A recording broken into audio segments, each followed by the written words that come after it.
বিসমিল্লাহির রহমানির রহিম। কোডিং টিউনের পক্ষ থেকে সবাইকে স্বাগত। C++ প্রোগ্রামিং টিউটোরিয়াল ফর বিগিনার্সের আজকের পর্ব হচ্ছে ফ্যাক্টরি। তো চলুন আগে দেখে আসি ফ্যাক্টোরিয়াল আসলে কি। ফ্যাক্টোরিয়ালটা আসলে কি? ফ্যাক্টোরিয়াল হচ্ছে যদি কোনো নাম্বারের আমরা ফ্যাক্টোরিয়াল বের করতে চাই, তাহলে 1 থেকে শুরু করে ওই নাম্বার পর্যন্ত সংখ্যাদের গুণফলের মানটাকেই বলতেছে ফ্যাক্টোরিয়াল। যেমন ধরুন এখানে 5 এর ফ্যাক্টোরিয়াল আমরা বের করব, তাহলে প্রথমে 1 ক্রমাগত নাম্বার হচ্ছে, এরপরে 2, তারপরে 3, তারপরে 4, তারপরে 5। এই 5টা নাম্বারের গুণফলের ফলে যে মানটা বেরোবে সেটাই হচ্ছে আমাদের ফ্যাক্টোরিয়াল। তো 5 ফ্যাক্টোরিয়ালের মান হচ্ছে আমাদের, এখানে 120 হবে, ভুলটির জন্য দুঃখিত। তারপরে 4 ফ্যাক্টোরিয়ালের মান হচ্ছে 24, 1 × 3, 1 × 2 × 3 × 4, 24। 3 ফ্যাক্টোরিয়াল মানে কীভাবে বের করা হয়েছে, 2 ফ্যাক্টোরিয়ালও বের করা হয়েছে এবং 1 ফ্যাক্টোরিয়াল মান তো 1। সর্বশেষ এটা আপনাদের একটু মনে রাখতে হবে, 0 ফ্যাক্টোরিয়ালের মান 1। এটার গাণিতিক যুক্তি আছে, আপনারা অবশ্যই যে কোনো খান থেকে আর্টিকেল পড়ে অথবা ইউটিউব ভিডিও দেখে আপনারা এটি দেখে নিতে পারেন। চলুন এই কোডটির স্টেপগুলো কিভাবে কাজ করে সেটা আমরা দেখব।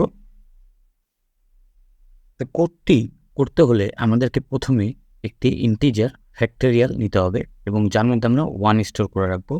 এরপর একটা ফর লুপ নিব, যেটা i = 1 থেকে 20 পর্যন্ত চলবে এবং এই ফর লুপের ভেতরের স্টেটমেন্ট হবে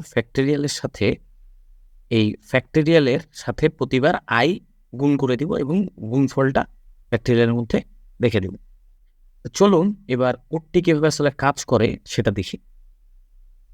তা i এর মান যখন আমাদের 1, তখন ফ্যাক্টোরিয়ালের মধ্যে আমাদের পূর্বের স্টোর করা ছিল 1, আর যেহেতু আমরা গুণ করেছি i এর ভ্যালু যেহেতু 1, সেহেতু 1 × 1, অতএব ফ্যাক্টোরিয়ালের মধ্যে 1।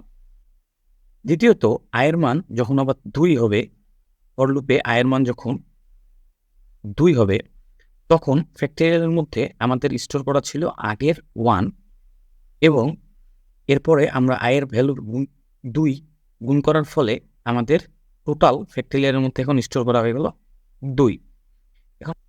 এখন i এর ভ্যালু যখন 3 হবে, ফ্যাক্টোরিয়ালের মধ্যে আমাদের এই স্টেপ থেকে পাইছি আমরা এই যে 2, আর i এর ভ্যালু যেহেতু 3, গুণ করার ফলে 2 আর 3 আমাদের হয়ে গেল 6।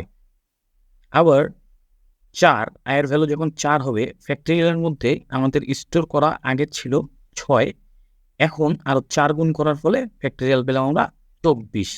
নতুন ফ্যাক্টোরিয়াল এর ভ্যালু হচ্ছে 24।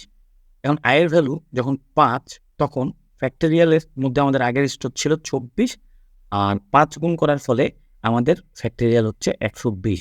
এখন i এর ভ্যালু যদি 5 হয়, তাহলে 5 ফ্যাক্টোরিয়ালের মান, এটা হলো 5 ফ্যাক্টোরিয়ালের মান 120। i এর ভ্যালু যদি আমরা 4 পর্যন্ত নিয়ে যাই, তাহলে এটা হলো 4 ফ্যাক্টোরিয়ালের ভ্যালু 24। এভাবে 3, 4 বা এভাবে যতদূর যাবো আমরা ততদূর পর্যন্তই ভ্যালুগুলো স্টোর হবে এবং ওইটাই আমাদের ফ্যাক্টোরিয়ালের ভ্যালু। আমরা একটি ইন্টিজার ফ্যাক্টোরিয়াল নিব, যার মধ্যে আমাদের 1 স্টোর করা থাকবে। এরপর আমরা সিম্পলি একটা ফর লুপ নিব। For loop integer i = 0, i = 0 করা যাবে না, কারণ আমাদের 1 আর 0 গুণফল তাহলে 0 হয়ে যাবে। i = 1 থেকে শুরু করে i <= 20, i++। এরপর আমরা যেটা বলেছিলাম, ফ্যাক্টোরিয়াল = ফ্যাক্টোরিয়াল × i। তা আমরা এখন সি আউট করবো হচ্ছে ith ফ্যাক্টোরিয়ালের মান। আমরা এই 1 থেকে 20-এর মধ্যে যে কোনো ফ্যাক্টোরিয়াল মান এখান থেকেই পাবো। অতএব আমরা লিখতে পারি, প্রথমে i প্রিন্ট করব, i এর পর ফ্যাক্টোরিয়ালের চিহ্নটা দিয়ে ইকুয়াল দিয়ে আমরা ফ্যাক্টোরিয়ালের মানটা প্রিন্ট করব। চলুন আমরা কোডটি রান করি।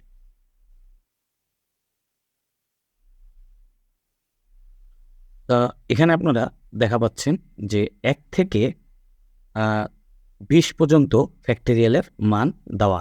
এখানে লক্ষ্য করুন যে 12 ফ্যাক্টোরিয়াল পর্যন্ত আমাদের যে ভ্যালুগুলা ফ্যাক্টোরিয়ালের মান আছে সেটা ঠিক আছে, কিন্তু 13তম ফ্যাক্টোরিয়ালের মান এখানে দেওয়া নাই। 13তম ফ্যাক্টোরিয়াল মান হচ্ছে 622, কিন্তু এখানে আসছে 193 দিয়ে শুরু হয়েছে আর কি। তা এটা আসলে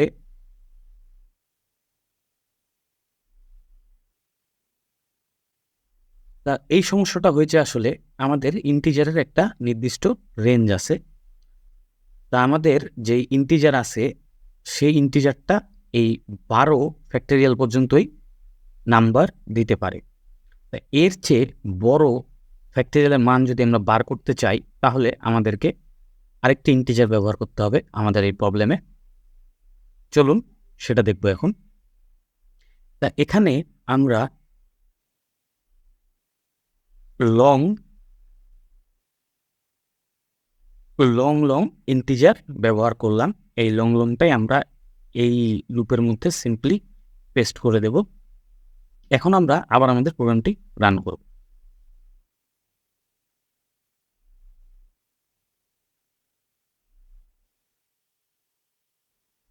এবার যদি আমরা চেক করি আমাদের 19 ও 20 ফ্যাক্টোরিয়াল ভ্যালু পর্যন্ত ঠিক আসছে 121645, এটা শুরুটা। 20 ফ্যাক্টোরিয়াল মান হচ্ছে 24329022200, এটা 20 ফ্যাক্টোরিয়াল পর্যন্ত ঠিক আসছে।